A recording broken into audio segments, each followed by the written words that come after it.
Lep pozdrav še v mojem imenu.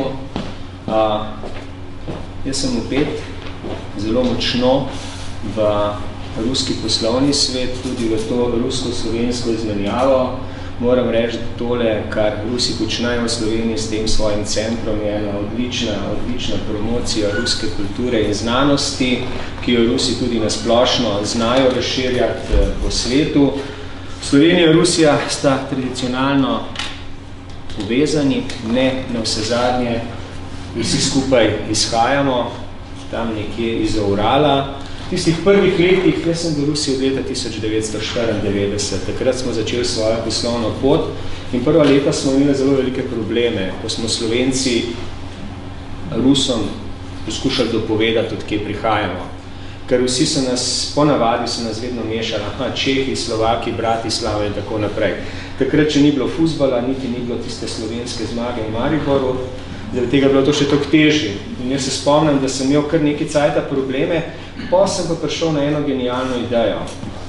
In ko so me spet še enkrat zamešali, kje je Slovenija, kje je Slovaška, sem rekel, veste, vam bom povedal zgodbo o Sloveniji in o Rusiji. Ko smo se selili iz Urala, smo prišli do Moskve in tam je bil Kažipot. Na njemu je pisalo Ljubljana 2568 km. Tisti, ki so znali brati, so šli naprej.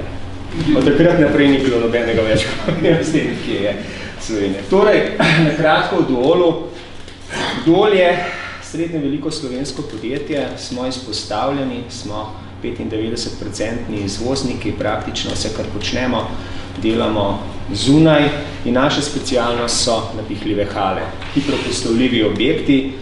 In v Rusiji smo se pravzaprav rodili. V Rusiji smo postavili prvi, drugi, 10., 50. objekt. Začeli smo sicer v Belorusiji z Lukašenkom, nadaljevali z Jelcinom, z Nazarbajevim, s Kučmo, po v tistih letih zgradili ogromno število začetek teniških dvoran in potem nadaljevali, danes do razpinjakov. Tako da, ko boste v Moskvi, se boste v bistvu srečali z vsaj 25 našimi objekti. Jaz sem pogledal traso Moskovskega maratona in mislim, da boste prečkali pa uspeli videti 7 do 8 naših športnih objektov. Torej, na hitro samo o nas. Leta 92 smo tam. Naši partneri so vsi, administracije, predsednikov, ministrstva, največje zasebne ali pa državna podjetja. Imamo preko 650 referenc zgolj na področju Ruske federacije. Če gremo po vrsti, hokejsko igrišče v Tjumenju, na primer. Prvo pokrito golf igrišče na državah bivše Sovjetske zveze, to je bila investicija Gazproma v Moskvi, tole je tole. Ruski teniški bum se je v bistvu rodil v Duolovih balonih. Ko smo mi prišli leta 1994 v Moskvo, je imela cela Moskva, z tistimi takratnimi 8 milijoni prebivalcev, ne boste verjeli, 5 pokritih igrišč. Potem smo mi v 2 letih zgradili preko 100 pokritih igrišč, pod baloni. To je eden od takih centrov. To je eden projektov, ena od naših posebnosti. Vse ruske strehe ali velika večina ruskih streh je ravnih. Oni ne poznajo dvokapnih kritin, enokapna. In tukaj so imeli velike probleme z zatekanjem vode. In ko so računali, kaj jih pride ceneje, so ugotovili, da bi mogoče pa na vrh strehe postavili balon pa noter teniška igrišča in namesto, da bi dali denar za samo hidroizolacijo strehe, s tem še zaslužili. Tole je najstarejši teniški klub v Rusiji, Dinamo, v samem centru Moskve, pokrit z našimi baloni. Tukaj smo sicer v Samari. Tušino, Moskva ima 4-5 letališč. Tušino je letališče v centru Moskve, ki danes sicer ne funkcionira več, ampak tam noter imamo na primer delavnico za sestavo helikopterjev Robinson. Še eden od takih projektov.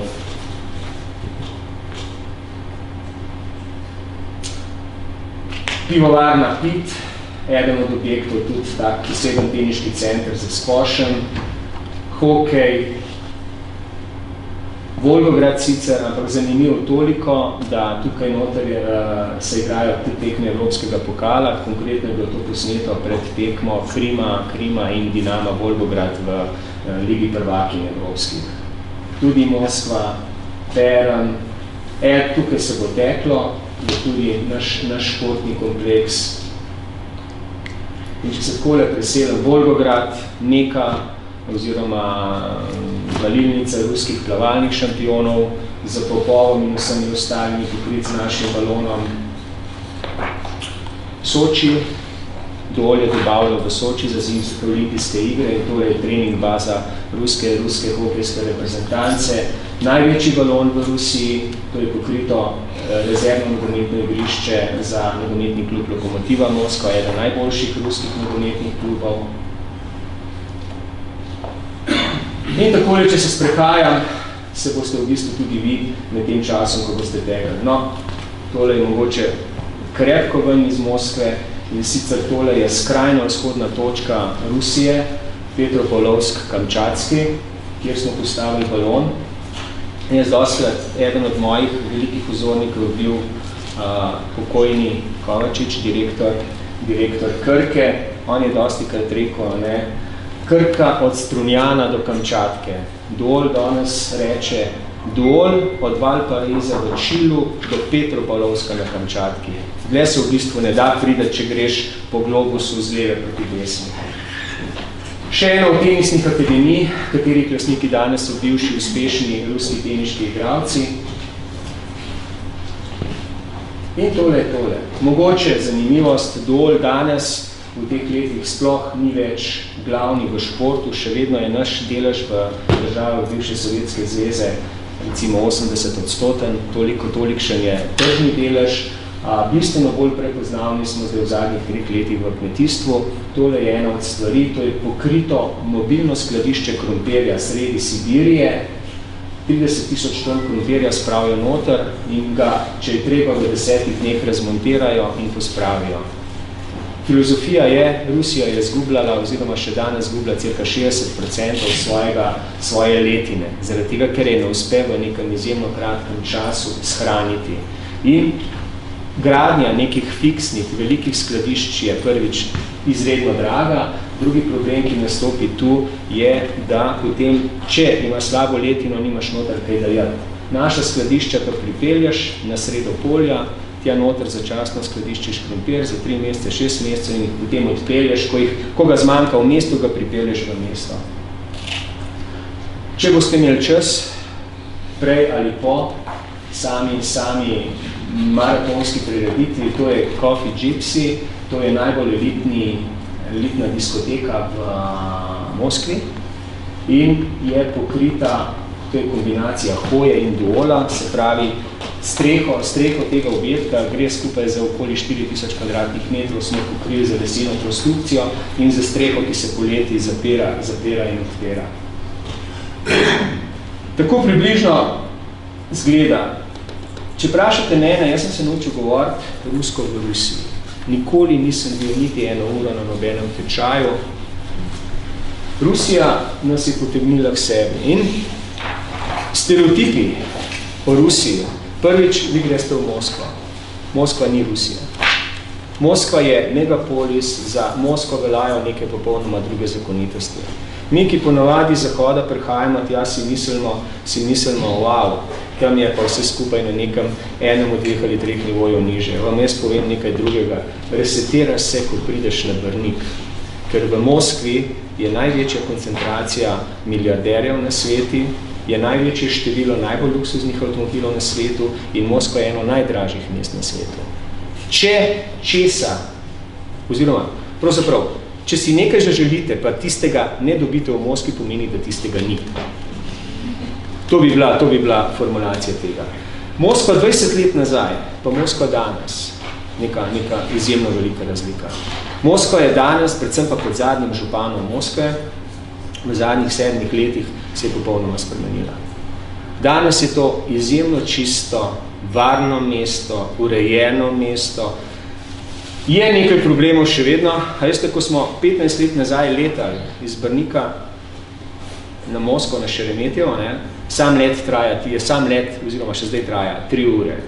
Potem si priletel na Šeremetjevo In iz Šeremetjeva z letališča do Moskve je cirka 20 km. Za tistih 20 km smo ob nedeljah zvečer, ko smo v poslovnežih leteli v Moskvo, porobili naslednje 3 do 4 ure. Taka gneča je bila, ker iz Moskve ven ob petkih se valijo nepregledne kolone avtomobilov, ker Rusi grejo na dače. Če si Rusi, imaš dačo. Dača je vikendica. Vikendica, veste, je po našem pojmovanju vemo, kaj po njihovem pojmovanju je pa to barakarska lopa približno take, kot jih vidite po Ljubljani. Ampak Rus bo tam preživel svoj vikend. Petek, popoldne, soboto, nedeljo. In seveda v nedeljo se vrača in seveda nismo padali v tisto gnečo. Danes teh problemov ni. Vsa letališča v Moskvi so prvič obnovljena, vsa letališča v Moskvi imajo fantastične povezave z hitre železnice z mestom, tako da praktično boste v 25 do 30 minutah boste iz Šeremetjeva v centru mesta, kjerkoli boste. Ko ste v Moskvi, pozabite na nadzemni transport, zaradi tega, ker Moskva je mesto kolon. Moskva označuje kolone, ki se nabirajo z bali. Oni temu pravijo bali od 1 do 10. Pomeni recimo težavnost od 1 do 10. In vi imate od septembra pa do junija praktično imate v konicah 8, 9, 10. 10 pomeni, da vse stoji. In ko stojiš, lahko stojiš ure. Tudi mi smo imeli dolg cajta službeno vozilo v Moskvi, zdaj ga nimamo več iz enega enostavnega razloga, ker se da z metrojem prideti bistveno hitreje. Metro, absolutno vam ga priporočam, se ga splača jeti pogledati, splača se ga jeti, če ne drugega, pogledati si metro postaj. Ker vsaka od ruskih metro postaj, oziroma moskovskih metro postaj, je zgodba zase. To so arhitekturna čuda, moskovski metro je izjemno čist, je izjemno varen. Predvsem je pa funkcionira. Praktično si lahko, vsi tisti, ki imate pametne telefone, si downloadate v angleščini, ruščini metro mapo, tisto mapo metroja vam na minuto oziroma na 30 sekund natančno pokaže, kdaj boste iz neke točke prišli do druge točke. Tako, da dejansko vam to toplo priporočam. Ne bom govoril zdaj o zgodovinskih spomenikih, ne bom govoril shopping, pozabite, če ste v Moskvi, ne govorim o spominkih. Spominki, ja. Medtem ko kakšen cum, se pravi na rdečem trgu, imate njihovo najbolj znano trgovino, cumi pravijo, centralni univerzalni magazin. In to je kratica, tako kot pri nas nekoč nama, narodni magazin, nama. Tam noter, pejte pogledat, mogoče si prvošte kepca sladoleda, pa velika večina od vas, vključno z mano, se sprehodimo ven naprej, pa gremo kam drugam potem. Zaradi tega, ker je tako strahovito drago, da si to ne morete zamisliti. Vsak izgled v stran proti zahodu je krepko cenejši. Toliko okoli tega. Kaj drugega si pogledati, zdaj, jaz ogromno hodim po maratonih po celem svetu, to izkoriščamo kot družinski izgled, kot običajno, ponavadi si vzamemo tistih 4-5 dni cajta. Obvezno je in tudi v Moskvi, zdaj ne vem, kakšen je vaš program, je ena od idej hop on, hop off bus. To so stvari, ki vedno palijo. Mi si vedno, ko pridemo v Moskvo, prvi dan, oziroma ko pridemo nekam v neko veliko mesto, kupimo karto, hop on, hop off, gremo na avtobus, zato da nam v nekem šnel kursu v enem dnevu pokaže, da se orientiramo, kje so tiste največje znamenitosti. Drugi, tretji dan potem pa si v miru nacilaš muzeje, preštudiraš, kje so gneče, kje niso gneče. Čeprav gneč v Moskvi oziroma v Rusiji, jaz mislim, da v letošnjem letu, glede na situacijo, v kateri je, ni za pričakovati. Pa pri tu ne mislim, govorim preprosto o tem, da v Rusiji se kriza izjemno pozna.